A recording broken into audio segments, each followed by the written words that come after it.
Probably going to take like 2/1000s because I don't think you can take too aggressive a cut with the shear tool.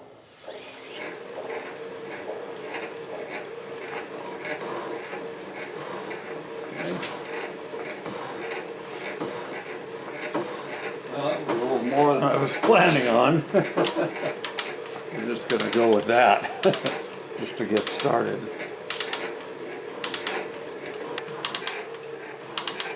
I think what we'll do, we'll stop halfway here and then take a look at what the cut looks like. Finish.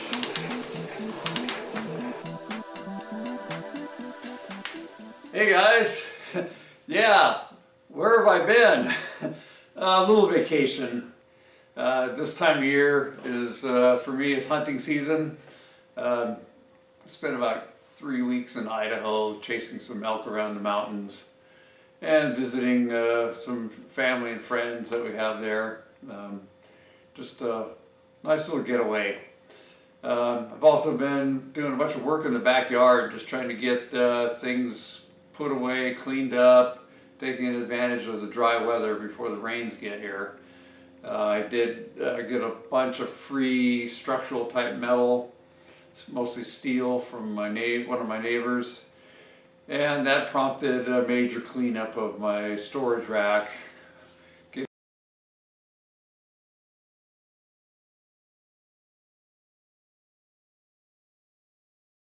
Getting rid of stuff that was ridiculous that I would never use.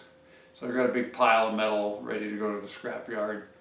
And got everything reorganized. Geez, that was like 5 days just to do that.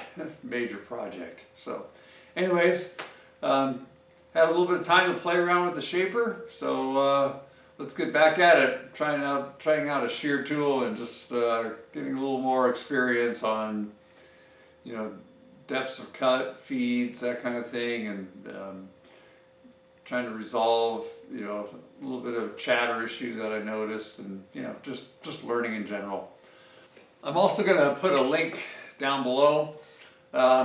I've got some trail cam video from one of my buddies, and it's like 30 minutes long, and it's a small herd of elk that come into a kind of a wallow area, a couple water holes, and the elk find the camera and they are trying to figure out what it is. It's hilarious. They're licking it, rubbing on it, smelling it, doing everything they can to try to figure out what it is. Yeah, it's on a separate channel that I have, a separate video, so look down below for that link. Okay, let's get back at it. Okay guys, excuse the handheld here. I'm just too lazy to set up the tripod. So I wanted to try a shear tool.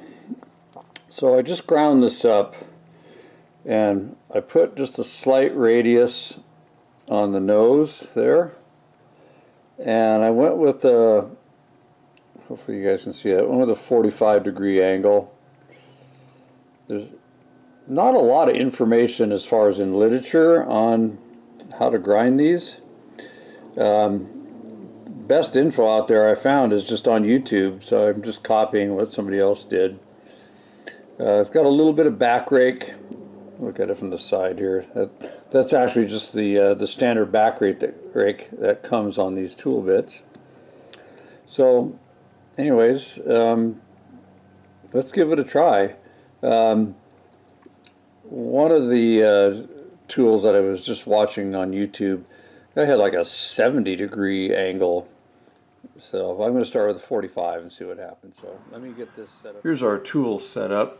We're going to be cutting from right to left, and I still need to touch off. We're just sitting just barely above our material here, and I'm hoping I got enough back rake. I mean, it looked like I had enough when I was grinding, but now that it's on here, it's hard to tell. I guess we'll find out once we start cutting. All right, let me get you guys on a tripod and we'll do some test cuts. Probably got a little more step over than what we really need.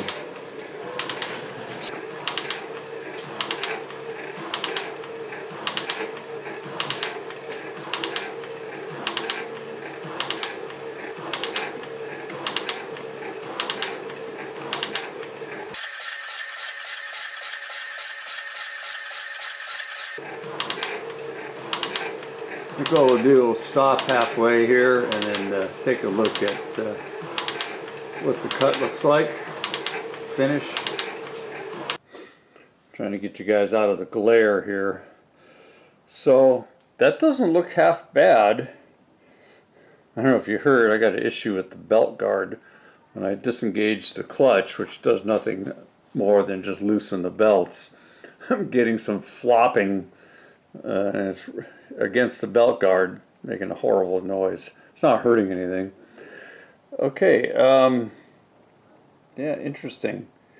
Let's go ahead and finish this cut. I'm going to do it with a little less oil so you can see what's going on, and then maybe we'll try doing a little more honing on the tool bit itself. Tell you what, I had to remember how to operate everything. I haven't touched this thing in probably a month since the last video. It's coming back to me though. Okay, we got quite a bit of step over going on here. Yeah, we got like a 15,000 step over. So we'll let this cut finish, and then we'll try less step over, and then maybe we'll do a spring pass.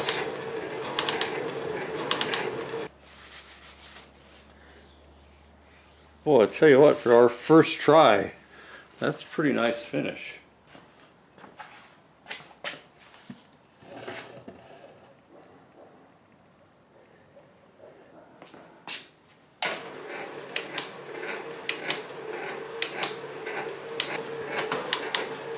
Okay, so we're doing a spring pass with a less step over, 5,000 step over. That's about the minimum I can get out of this. Maybe a little, I might be able to get a little bit less.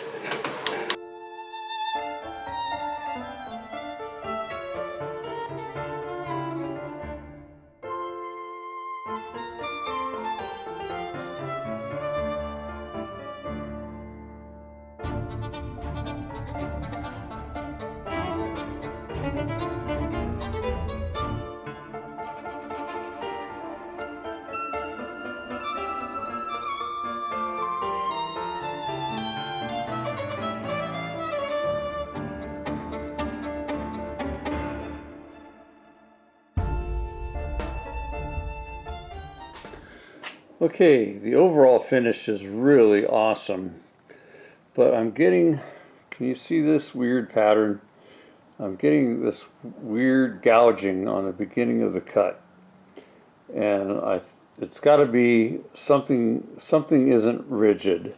Either the clapper box is not returning all the way down, so it's getting a little bounce as it engages, or maybe something is loose, but I mean, I can't feel anything that's moving. Just very strange. I'm going to try another one with the clapper box locked. We'll see what that does. I took a little heavier cut, and it seems to be getting better.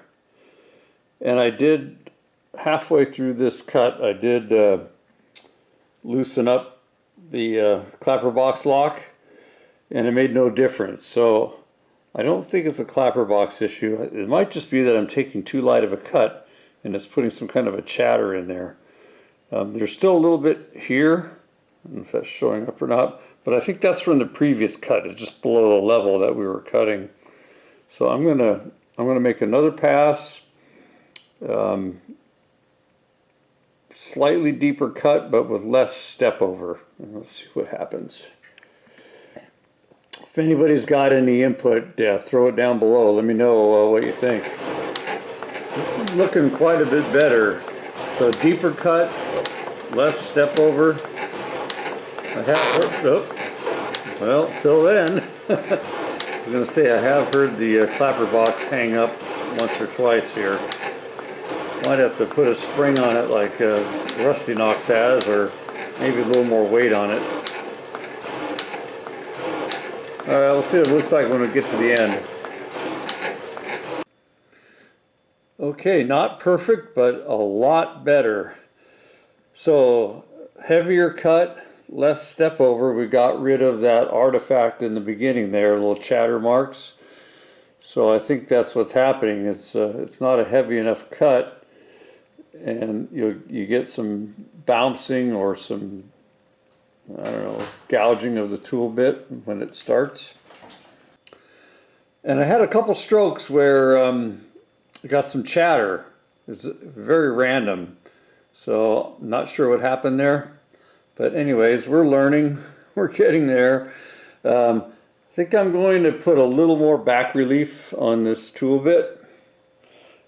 But that'll be a different day, different video. But we got a little bit of shop time today, and had some fun with the shaper, and we're learning as we go here.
Okay, boys and girls, that's our destination.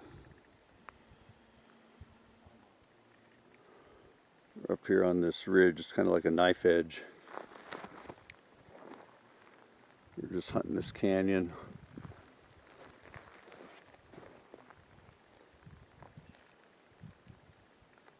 Can anyone read me? A couple of my buddies up here. We just came from up there. We're chasing some elk.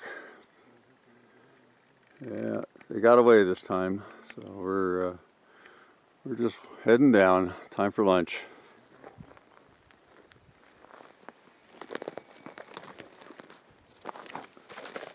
Just had one bugle.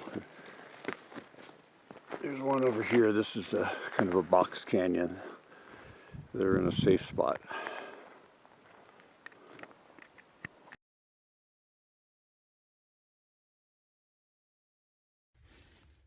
There's Diener heading down the hill. 2 4/4. Weighs definitely over 100 pounds. He-Man.